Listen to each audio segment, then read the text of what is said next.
Pozdravljeni, dragi otroci! Prijazno dobrodošli v YouTube kanalu Moj knjižni kotiček. V tokratni pravljici bomo spoznali prikupnega gospoda Medveda, ki ga je ob hudem snežnem viharju pričelo zebsti. To je bila pa najbrž res huda zima. In medved se odpravi na podstrešje in našel. Če bi želeli izvedeti, kako se je ogrel medved, potem predlagam, da se udobno namestite in prisluhnete pravljici z naslovom Prevelik pulover.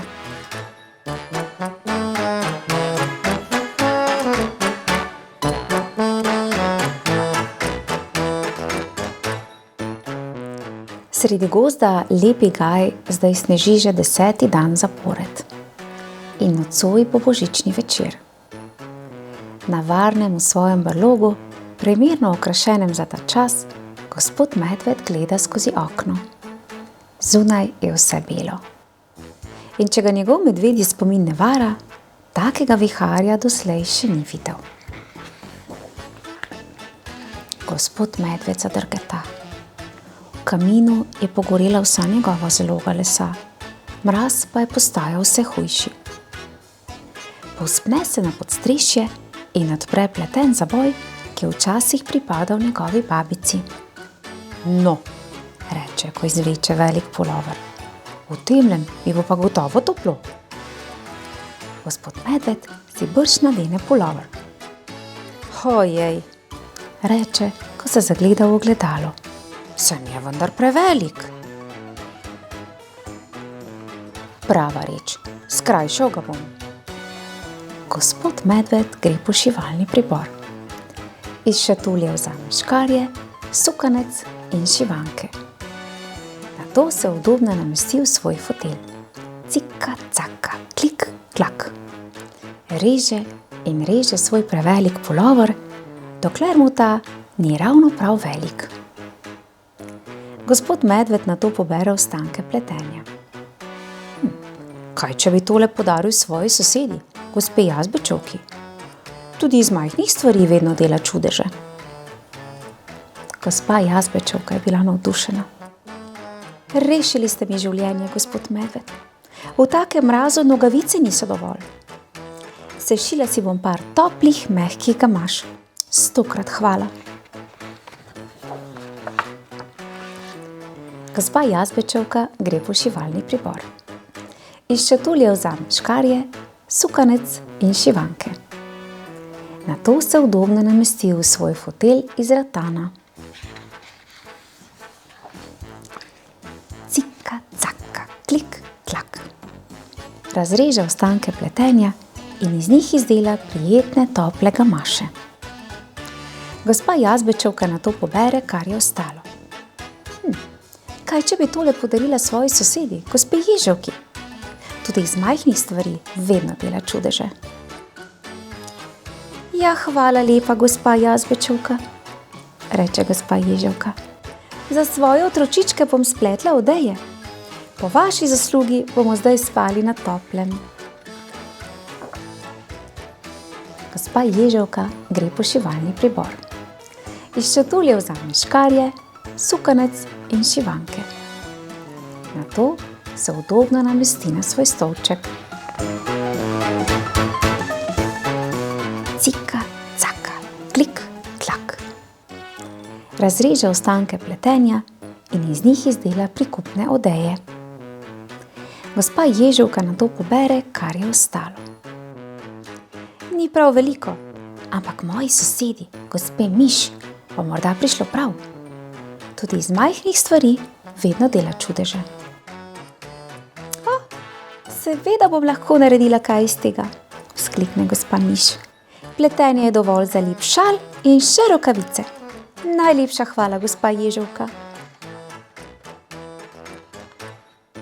Gospa Miš gre po svoj šivalni pribor.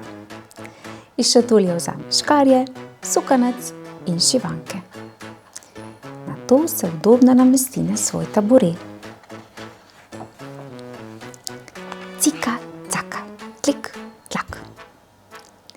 razreže ostanke pletenja in iz njih izdela šal ter mehke rokavice. Tokrat ostane le nekaj volnenih nitk. Gospa miš vzame smetišnico in omelce. Odpravi se proti košu za smeti, ko se nenadoma domisli. Kaj pa, če bi tole podarila svojemu sosedu, gospodu Čričku? Tudi iz majhnih stvari vedno dela čudeže. Kako prijazno, sklikne gospod Čriček. Prav to potrebujem. Najlepša hvala, gospa miš. Gospod Čriček s svojimi tankimi sprednjimi okončinami prepleta niti in izdela močno vrv. Nato jo pomoči v vosek. Juhu, pa imam sten za svojo svečo. Otroci, brž, pridite se pogret. Otroci se udobno namestijo okoli sveče in ob palamenu grejejo svoja premražena telesa. Nenadoma pa zaslišijo čuden hrup. Saprabolt, reče globok glas. Zmanjkalo mi je elektrike in nobena luč mi več ne gori.